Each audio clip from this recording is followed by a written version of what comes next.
নমস্কার। আজকে আমরা মাধ্যমিক 2025 এর সাজেশন নিয়ে আলোচনা করব। ইংলিশের একটা vital grammatical form of verbs আমরা আলোচনা করব। তো দেওয়া আছে 4% dash killed were killed when a matador van dash with a scooter last night. The driver of the matador van dash is arrested, has been arrested. তো দেখেই মনে হচ্ছে এটা একটা খবর। হ্যাঁ, তো 4% এগুলো প্যাসিভ ভয়েসে লেখা হয়, সব সময় খবরকে প্যাসিভ ভয়েসে আমরা লিখি। 4% কিল হতে পারে, কিল তো হবে না, পাস্ট টেন্স হতে পারে। খবর সবসময় পাস্ট টেন্সে লিখে। কি করে বুঝলাম? এই দেখো আমার লাস্ট নাইট লেখা আছে, তার মানে পুরো বাক্যটা আমার কিসে আছে? পাস্ট টেন্সে আছে। তার মানে পাস্ট টেন্সে আছে মানে আমি কিলটা লিখবই না, এটা হবেই না। হ্যাঁ, এবারে চারজন মানুষ কিল মানে মেরেছিল না মারা গেছিল, কোনটা হবে? মারা গেছিল, মেরেছিল নয়।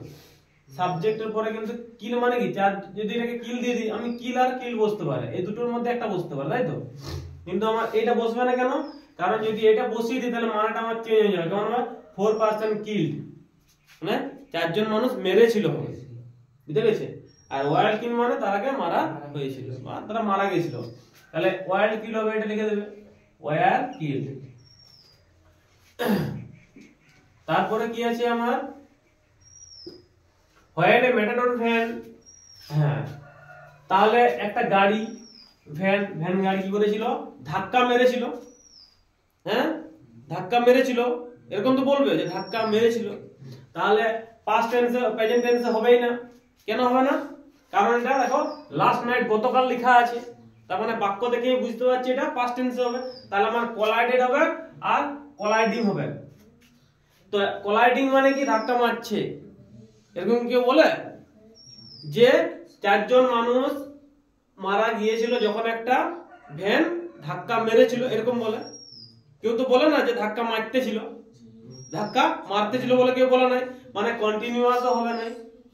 তাহলে আমার পড়ে থাকলো কে? কোলাইডেড, ধাক্কা মেরেছিল। বুঝা গেছে? এরকম ভাবে আমি অপশনগুলো বাদ দেব। হয়ে গেল with a scooter last night. তারপরে তাহলে পুরো সেন্টেন্সটা আমার কিসে আছে? পাস্ট টেন্সে আছে। বুঝা গেছে? কিছু না কিছু তো ইঙ্গিত থাকবেই যে কোন টেন্সে। হ্যাঁ, driver of the matador van মানে ওই গাড়িটার ড্রাইভার হয় অ্যারেস্টেড, হ্যাভ বিন অ্যারেস্টেড আর হ্যাজ বিন অ্যারেস্টেড। তাহলে বলো না ওই গাড়ির ড্রাইভারটাকে গ্রেফতার করা হয়েছে, এরকম বলে তো? হয়েছে বলে না? হ্যাঁ, গ্রেফতার করা হয় কি বলে? হ্যাঁ, ইজ মানে তো হয়। হ্যাঁ, তার মানে এইটা হবেই না। তাহলে হ্যাভ অ্যারেস্টেড হতে পারে আর হ্যাজ বিন অ্যারেস্টেড হতে পারে। তো হ্যাভ অ্যারেস্টেড মানে কি? যদি বলে I have arrest the thief মানে আমি চোরকে ধরেছি। হ্যাঁ, আর আই হ্যাভ বিন অ্যারেস্টেড মানে কি? আমাকে ধরা হয়েছে। Yes or no? প্যাসিভ ভয়েসে লেখা থাকে বলেছিলাম। তাহলে যদি আমি এইটা, কেউ এইটা বসাবে, কেউ এটা বসাবে, মানে কোনটা ঠিক আমাকে বিচার করতে হবে, তাই না? দেখো driver of the matador van have arrested যদি বলি, তাহলে ড্রাইভারটা অ্যারেস্ট করেছে, কাউকে অ্যারেস্ট করেছে। এটা কি ঠিক না তাকে অ্যারেস্ট করেছে? বুঝা গেছে? তার মানে কি হবে? হ্যাজ বিন অ্যারেস্টেড মানে ড্রাইভার হ্যাজ বিন অ্যারেস্টেড মানে কি? ড্রাইভারকে অ্যারেস্ট করা হয়েছে। বুঝা গেছে? তাহলে হ্যাভ হবে না, হ্যাভ বলে ও নিজে কাজটা করছে। তাহলে কি হবে আমার? Has been arrested. বুঝা গেছে? তার মানে এটা কি ছিল? একটা রিপোর্ট ছিল। কি ছিল? হ্যাঁ, রিপোর্ট সবসময় প্যাসিভ ভয়েসে লেখা হয়, তাই না? আচ্ছা, ওটা হয়ে গেল। নেক্সট আরেকটা আমরা করব। অলদো মাধ্যমিকের জন্য এটা খুবই ইম্পর্টেন্ট একটা টপিক, সহজেই করা যায়। একটু ভেবেচিন্তে করলে উত্তরগুলো আমাদের করা হবে, তাই না? শুধু টেন্সটা আমাকে বাঁচতে হবে, কোন টেন্সে আছে। দেখো আরেকটা আমরা করি। হ্যাঁ, অলদো চিলড্রেন ড্যাশ দেওয়া আছে outdoor games their parent dash their interest as harmful and meaningless. A child who spends কিসে আছে? স্পেন্ড থেকে স্পেন্ডস প্রেজেন্ট টেন্সে আছে। হ্যাঁ ধরে ফেললাম আমি কিসে আছে, হ্যাঁ কিছু তো একটা পাবো আমি বুঝে। A child who spends time and energy in outdoor activities dash dash up to be beauty healthy and strong. বুঝা গেছে? তোরা ওই তো ক্লাস 10 এ পড়িস, মানেটা অর্ধেকটা বুঝতে পারবে, অর্ধেকটা বুঝতে পারবে না, ঠিক আছে? কিন্তু তোমরা এইটুকু বুঝতে পারবে যে এটা কোন টেন্সে আছে, এটা তো বুঝতে পারবে। তার মানে এটা স্পেন্স একটা ওয়ার্ড পেয়ে গেলাম, ভার্ব, হ্যাঁ প্রেজেন্ট ইনডিফিনাইট এস থাকা মানে কি রে বলবে, বুঝতে পেরেছো? ঠিক আছে, তাহলে তার মানে গোটাটাই আমার কিসে হবে, প্রেজেন্ট টেন্সে হবে। ব্যাপারটা শুনো, যখন কেউ কথা বলে হয়তো পাস্টেই বলতে থাকে, গল্প বলতে থাকলে পাস্টের জিনিসে বলতে থাকে, নাহলে কথা বললে সে প্রেজেন্টেই বলতে থাকে, মানে একটা টেন্সে কথা বলে, বুঝা গেছে? মিক্সড করে না, প্রেজেন্ট পাস্ট, পাস্ট প্রেজেন্ট এরকম মিক্সড থাকে না, সচরাচর থাকে না, ঠিক আছে? তাহলে এইখানে আমার কি হবে, প্রেজেন্ট টেন্স বসবে। তাহলে আবার তিনটাই প্রেজেন্ট দেওয়া আছে, এটা প্রেজেন্ট ইনডিফিনাইট আছে, এটা প্রেজেন্ট পারফেক্ট আছে, আর এটা প্রেজেন্ট কন্টিনিউয়াস আছে। এবারে তিনটার মধ্যে বিচার করতে হবে। যদিও চিলড্রেন, চিলড্রেন আছে মানে অনেকগুলো, হ্যাঁ তাহলে কি হবে, বলো না, যদিও বাচ্চারা ভালোবাসে না ভালোবেসেছে না ভালোবাসছে, আউটডোর গেমস মানে বাইরের খেলাধুলা, কোনটা বলে, ভালোবাসে বলে না ভালোবাসছে না ভালোবেসেছে, কোনটা বলে, ভালোবাসে, তাই না? তার মানে আমার ভালোবেসেছে এটা হবে না, ভালোবাসছে এটাকে বলো, বলো না বাচ্চারা বাইরের খেলাধুলা পছন্দ করে বা ভালোবাসে, তাহলে আমার লাভটা হয়, বুঝা গেছে? হ্যাঁ বাংলাটা একটু ভাববি, তাহলে কি হবে লাভ। তাহলে এস কেন হলো না, যদি আমি জিজ্ঞাসা করি এস কেন হলো না, তার অনেকগুলো আছে, অনেকগুলো থাকলে ভার্বের পিছনে এস এস যোগ হয় না, ক্লিয়ার?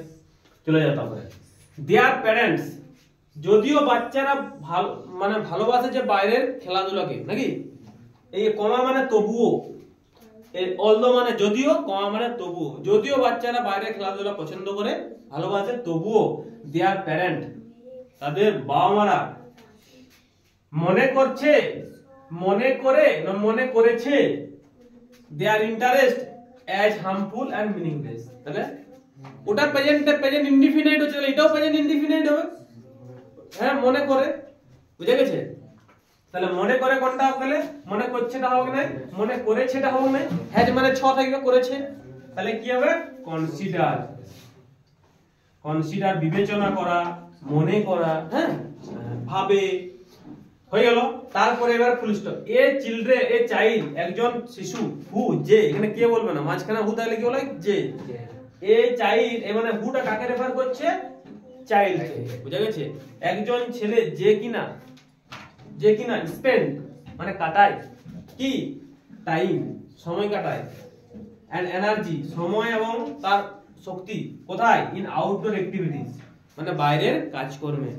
একজন ছেলে যে কিনা বাইরের বাইরে বাইরে তার সময়টা কাটায়, কি হয়, গ্রো, হ্যাড গ্রোন না is growing up to be healthy and strong.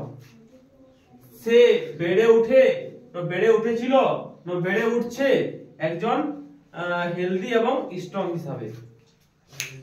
বেড়ে উঠে হবে, সবগুলো প্রেজেন্ট ইনডিফিনাইট, যেমন এটাও ইনডিফিনাইট হবে, তার মানে বেড়ে ওঠা কোনটা হবে, শুধু গ্রোটা হবে, হ্যাঁ মানে এরা পুরোটা এবার পড়ে নিবি, একবার ভুল আছে কিনা দেখে নিবি, হ্যাঁ দেখ বলছি। A child who spend time and energy in outdoor activities